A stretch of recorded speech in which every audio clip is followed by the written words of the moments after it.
The hospital corridor was silent. Almost unnaturally so. As if time itself had paused.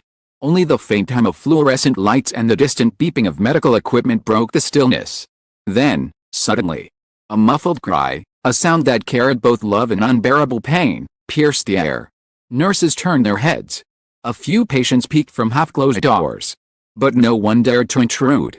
Inside a private room on the 4th floor, Kim Ji-won, better known as IL, leader of the girl group IRRIS, sat by the window.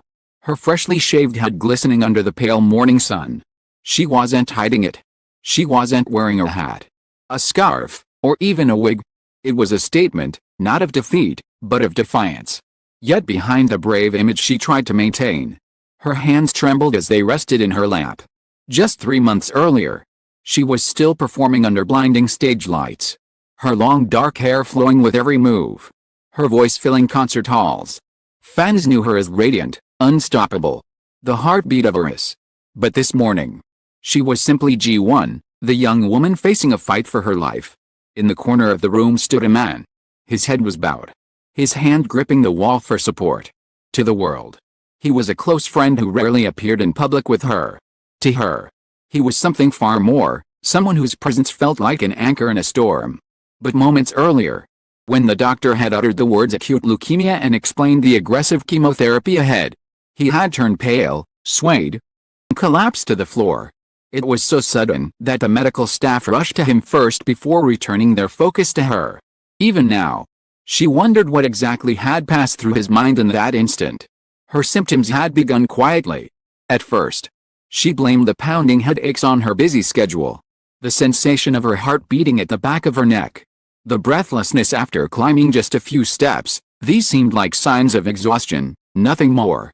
She had joked to her members that she was just getting old, though at 28, she was anything but. But one Saturday morning, while working a quiet side job to fill a rare gap in her calendar, her vision blurred. Black streaks danced in the left side of her sight, swallowing half the world in shadow. Her breath quickened. The sound in the room muffled, as if she were underwater. Fear rose in her throat.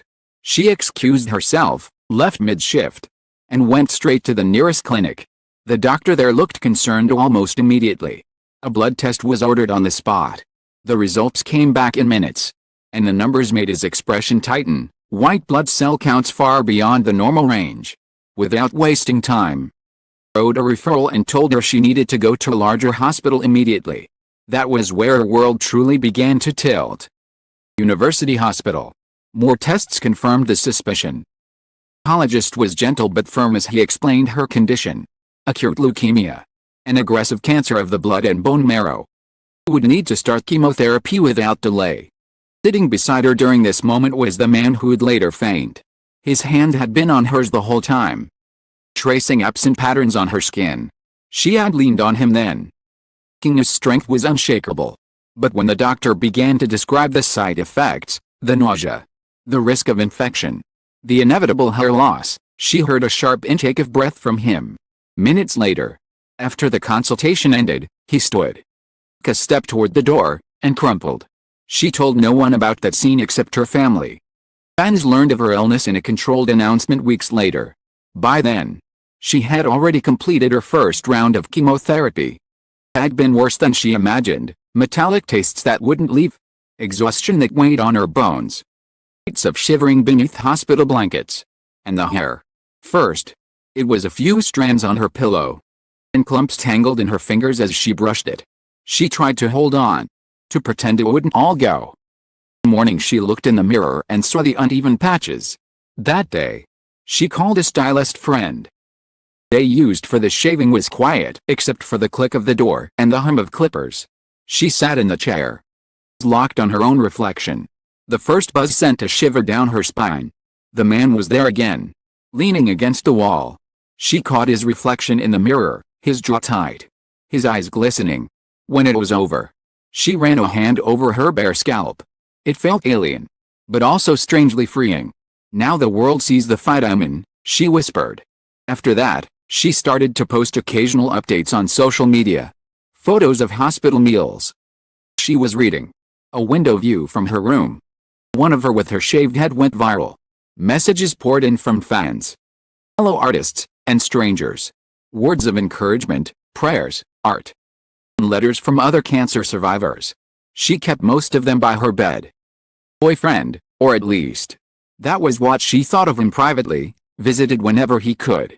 He brought small comforts, her favorite tea, socks with silly patterns, playlists of old songs. Yet sometimes, he thought she wasn't looking. He seemed far away. Once, for a particularly harsh chemo session, she saw him standing outside her room, half hidden by the wall, holding something small in his hand. When she turned to look, he quickly pocketed it. Their eyes met. There was warmth there, but also something else, something he wasn't ready to share. She didn't push. She was too tired. But she couldn't forget the look. The days turned into weeks. Endured her second round of chemotherapy. Her body weakened, but her will didn't. Friends visited. Members of IRRIS sat on her bed singing softly to her. Fans sent videos. The man kept coming too, steady as ever, always with that quiet weight behind his eyes. She knew there was more to the story of his collapse that day in the doctor's office. She could feel it in the way he sometimes avoided her questions, or changed the subject with a forced smile. And so, as she prepared for her third round of chemo and the looming possibility of a stem cell transplant, she began to wonder, not just if she would survive, but what he was hiding. The morning of her next treatment was colder than usual. Wind streaked the hospital windows. He arrived early, earlier than she expected. He looked pale, almost as pale as the day he fainted. Sitting beside her bed, he reached for her hand. His fingers were cold. He asked if he was all right. He hesitated and nodded too quickly.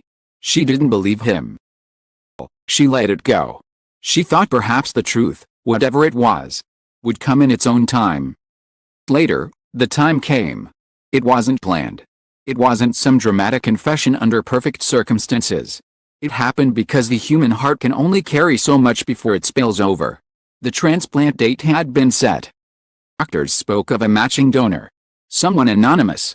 She wondered about them, who they were, why they had chosen to help her.